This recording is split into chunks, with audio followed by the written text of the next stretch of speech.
Is it possible to introduce a mediocre brand into the marketplace with the help of a very, very powerful KOL or celebrity and be successful? I think it is possible. Because people might argue that the product are very subjective to people. So with a celebrity endorsement, the product can be amplified and can go big in this sense.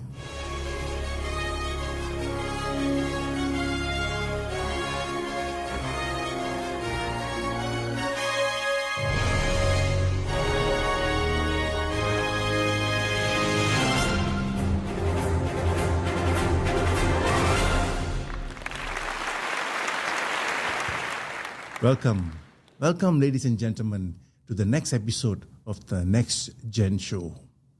This is the show where we talk to young people, hopefuls in our industry, growing up the corporate ladder, and trying to create a better future for themselves. Today, we have Demi Tan. She is an assistant brand manager for a reputable cosmetics company. And let's talk to her. We are very pleased to have her. Welcome. Welcome. Thank you. Nice meeting you, Ham. Thank you, Demi. Okay. Assistant brand manager. How long have you been an assistant brand manager? In my current company, I have been the ABM for about 2 years.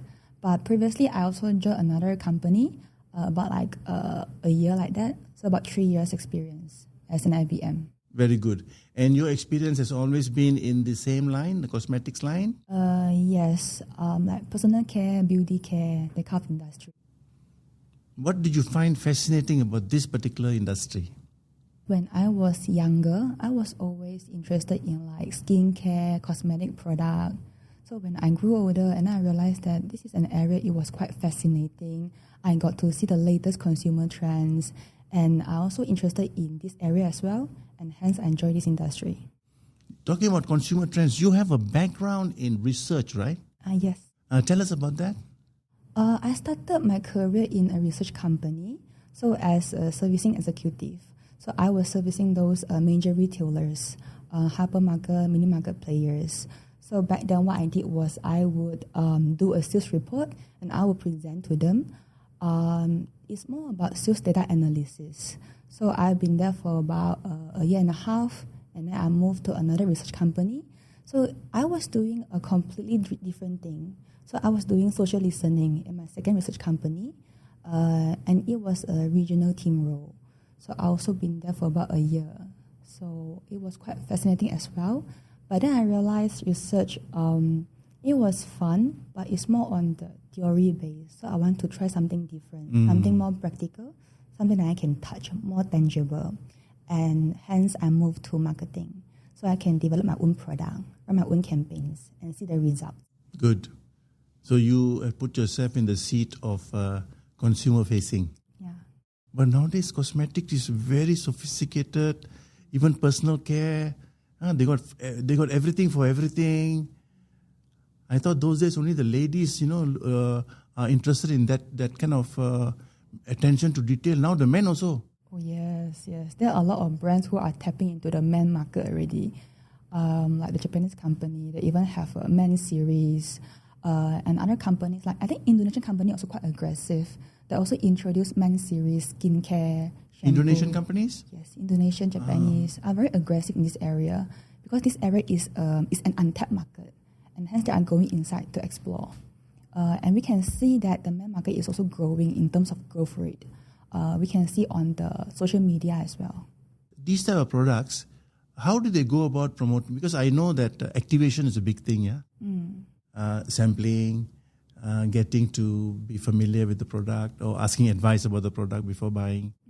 But generally speaking, like for example, when you look at brand awareness, yeah, or even how to promote your activation, what sort of channels do you normally use? Okay, it's depending on ATL and BTL. So ATL is all about like KOL campaign. So ATL is above the line and BTL is below the line. Yes. So for an ATL, then we run a KOL campaign, we run PR seeding. KOL campaign? Yes. Key opinion leaders. Leader. So we let them represent our brand. They will try out the product in the video. Whereas for PR seeding is we will send out the product to the PR seeders and they will try out the product and they will also post on social media. So this is how we gain the online awareness. Whereas for below the line, BTL, the trade activation, so some brands, they can do like in-store activation at the retailers like Watson's, Guardian, and they also have some beauty advisors there to advise the consumers about the product features, like what is special about the product and what are the differences between this product with another brand. So these are all making a difference to how to capture the consumer attention when it comes to this. It's very exciting, Demi. You know, I'm not an expert in this space, but I know that sometimes the advertisement, whether digital or otherwise, can mislead consumers. I hear a lot about that in the beauty or personal care market. What is your experience in this? In my current company, we are very careful with claiming the product. So are also involved in product development. So before we created a product, we will do our research first, desk research. And then we will slowly, we will also talk to our technical team, like what are the ingredients that we can infuse and what are the claims that we can claim. So we are very careful in terms of claiming. However, I do hear from my colleagues saying that other companies are aggressive in claiming. So they might be over-claiming in this case. But I never encountered this in my current company. Tell us about a project or any campaign that you worked on where research came into play and made a huge difference. For product development, we will do this research to ensure that we are introducing the relevant product to consumers. So research is very important. But we didn't involve any major like paid research, like focus group interview or anything like that. It's more on the desk research due to the budget constraint. However, when I was in the research industry, so I was in the regional team and doing social listening, I was involved in a multi-country project. So at that time, there was one food company. So they wanted to understand what are the food trends that's going to be like in the next 2 years in the Southeast Asia region. And hence, I took part in that project. So for example, one of the insights that I drove out from this project was, that time was 2021. And it was still like in the COVID era. And everybody was going to e-commerce online because physical, due to the COVID, they were contactless to the constraint, and hence people were all went to online purchase. And the company, they were also present in the online space, but only in Shopee and Lazada. But Shopee and Lazada were not the quick commerce retailers. Quick commerce were like Grab, Food Panda. They were quick commerce. They could deliver the product in under an hour time.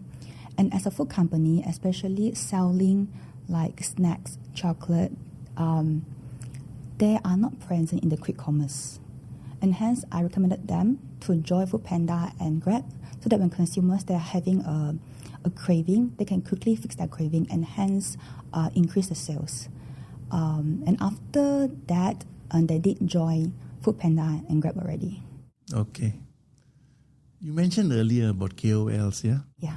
How critical are they in your space when you are marketing your brands?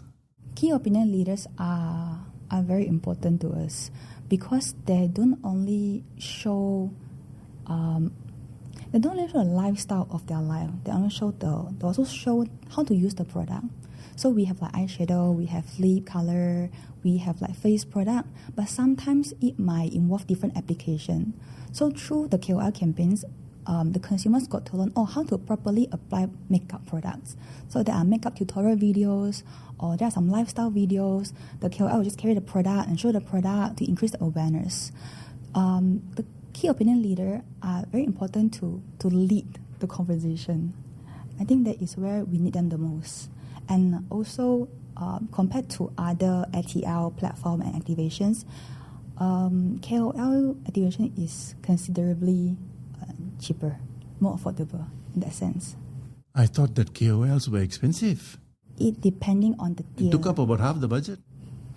No? KOL also got tiering, like nano KOL, then micro KOL, then mid tier, then macro KOL. So it depended on the tiers. So we will give a budget to the KOL agency, and then we'll tell them our requirements, like 80% Malays or whatnot. Then hand the direction, and they will source for us and let us pick and choose a KOL. And there are like clearly a budget stated there. Yes, I saw, I read something yesterday where they have the super KOL, 10 million or above. Yes. I'm talking KOL / social influencer. And then you have the 10 million and micro, influencer and all that. And of course, then you have the celebrities and all that. Expensive. So it's something that is very common nowadays, being used by brands. Demi, I need to ask you a very important question. Is it possible to introduce a mediocre brand into the marketplace with the help of a very, very powerful KOL or celebrity and be successful? I think it is possible. So even though the product is average, yeah? Yes. Because people might argue that the product are very subjective to people. So you use not good, but use is okay. So with a celebrity endorsement, the product could actually can be amplified and can go big in this sense. It is possible. Also, when you're buying lipstick, it's not like buying a car, yeah? So, if you make a mistake on choosing this brand because of the KOL, it is not that you lost everything in life, Yes, it's not that expensive. It's buying a house or a car. It's very interesting that you're honest about this, because I also feel that, and this is practiced in the marketplace, that an average brand or new product, if supported by a very important celebrity or KOL or social influencer that is relevant to that brand or product's audience, it will be a phenomenal success, at least in the beginning. It is possible. With the money and everything, you can push. Of course, there are some brands, the creators are the KOLs themselves. Yeah, they are the brand and they are also a KOL and they are also the owner. The spokesperson as well. Where do you see yourself in 2 years' time? I think marketing is very interesting. But maybe in future I'll focus more on product development, because product development it involves consumer behavior. So I get to know the latest consumer trends and what product to introduce. Then that one is what I want to focus in, to understand people more, to understand consumers more, so that the product can be more relevant and hopefully to a certain extent to help people's life. Very good, very good. Demi, thank you for being here. Thank you for being very straightforward in your answers. Thank you for sharing your experiences. I'm confident that the road ahead is very bright for you. You have the right attitude and you have the right motivation, and progress will come. Maybe I will see you in 10 years' time and you will be the CEO of a very, very large company or even your own company. Oh, thank you. So we wish you well, and thank you, Demi. Thank you. So ladies and gentlemen, on that note, we have come to the end of another episode of the NexGen show. We have been talking to Demi Tan. Till we meet again. Bye.